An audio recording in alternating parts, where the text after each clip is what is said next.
Good morning, inspired artist.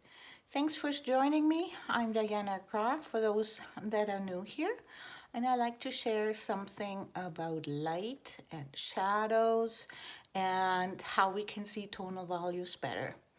Okay, let's dive right in.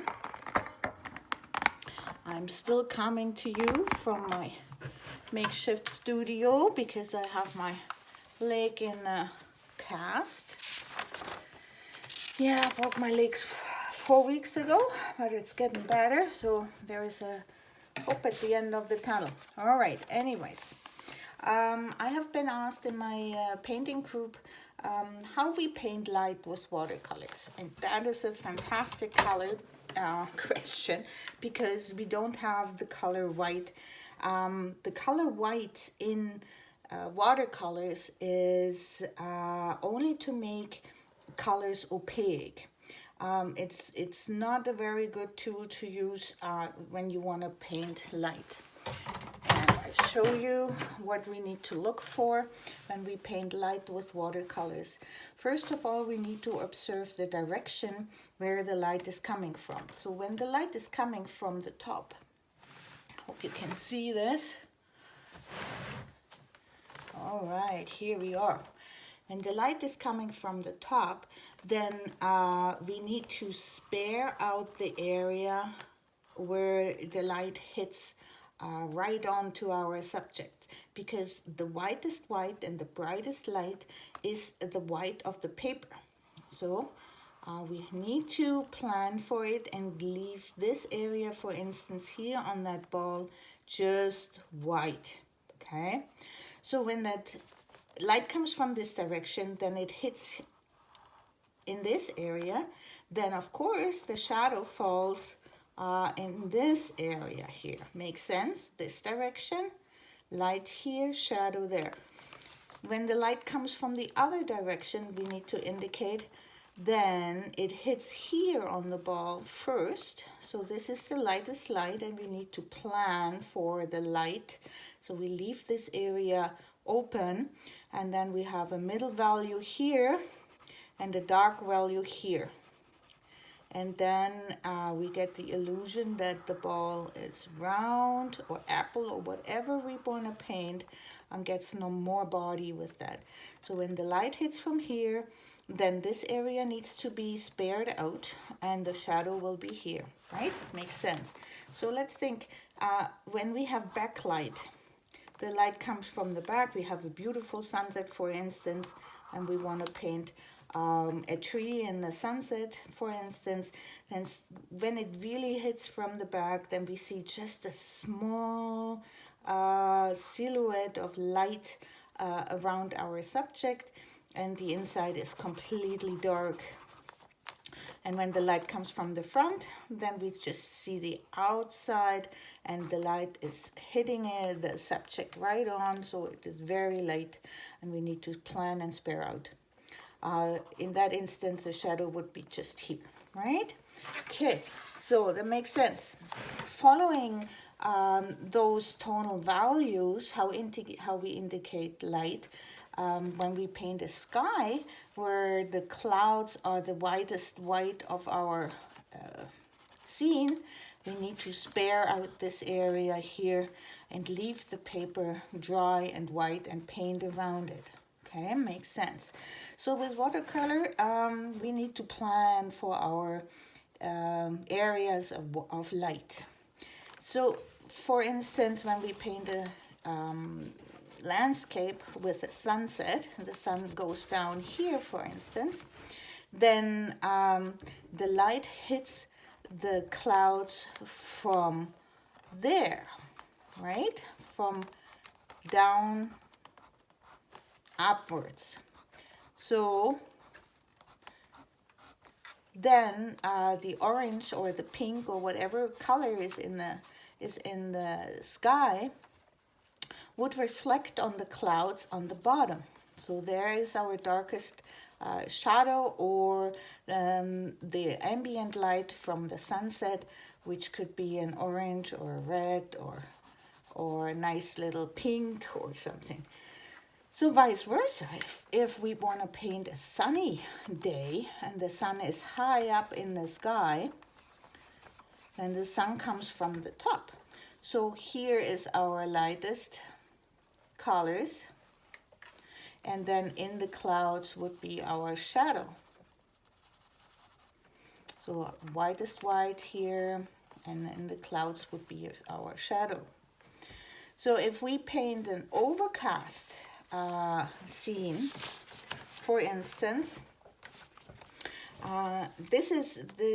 we can turn up or down the drama of the painting with tonal values and with hard and soft edges.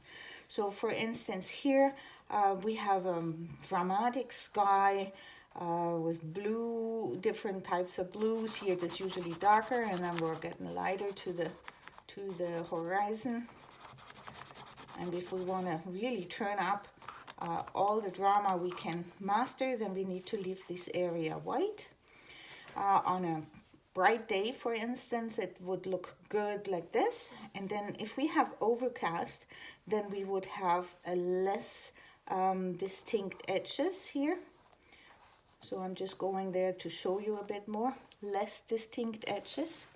And the foreground would be more in a stronger value, and the background would be less distinct, less value, less drama.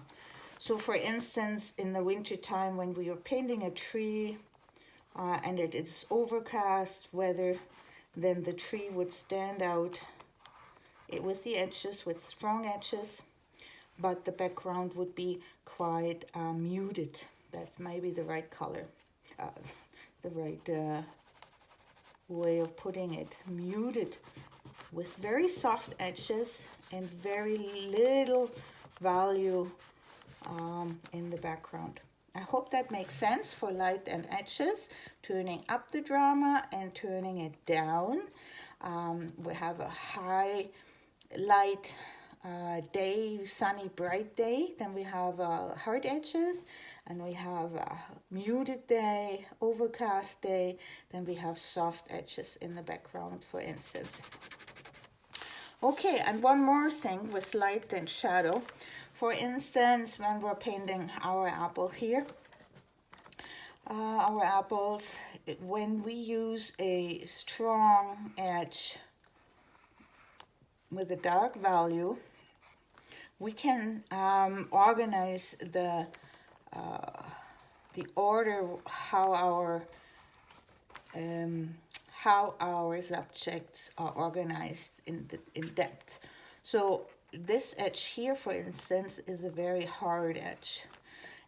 And the harder and wider we make it, and hard I mean crisp edge and dark value, then more this apple will come towards us. It appears to be that apple is in the front and the other apples recede towards the background. Okay, also when the sun hits from this direction, then we want to spare out the same area for light. On all subjects the same way. We cannot switch the direction of the light within a painting, and that happens quite often. And it's it's really funny when then people paint 3 apples, for instance, and the one shadow goes like this and the one other shadow goes like that, and then we have another shadow in a different direction. That's a big no-no. Okay, so how do we see tonal values better, that we understand how we can crank up the drama and crank up the impression of our painting with tonal values? I'll show you with the pencil here, because it's the easiest, and my sketchbook doesn't have good watercolor paper. I use this tool. This is a red Prisma, and it filters out different light lengths. So I show you, for instance, here with the apples. I hope you can see it. When we look through this, it intensifies the tonal values of our subject. Let me see if I can show you the big. This is a flower bouquet I haven't finished, and I hope you can see it. Let me turn it. Hope you can see it. I put it right in front of the camera. We'll see if it picks it up. You can see the darks and the lights. Turn it around. It intensifies the tonal value. So this is painted mostly in the medium value, and I'll show you some.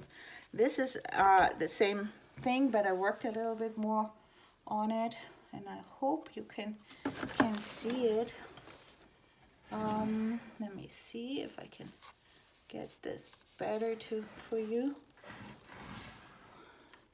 When I turn this, the darks appear very dark, and the medium value, which is mostly the treble to see, is nice and crisp to see.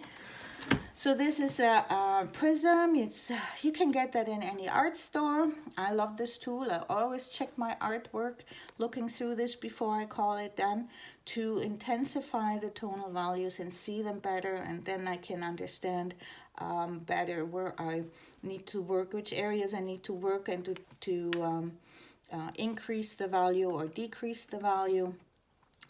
Also, if you don't have this, my teacher always gave me the tip of squinting. Okay, so I'm taking my glasses off, and then when you look, you make your eyes very, very, very small, so that a little bit of light only comes through, and then you squint and look at the painting like this, and then you can see the tonal values easier too. All right, I hope you had fun. Let me see what you practice in regards to sun, light, and shadow, and how you crank up or how you mute the values with watercolors. See you in the next video. Bye.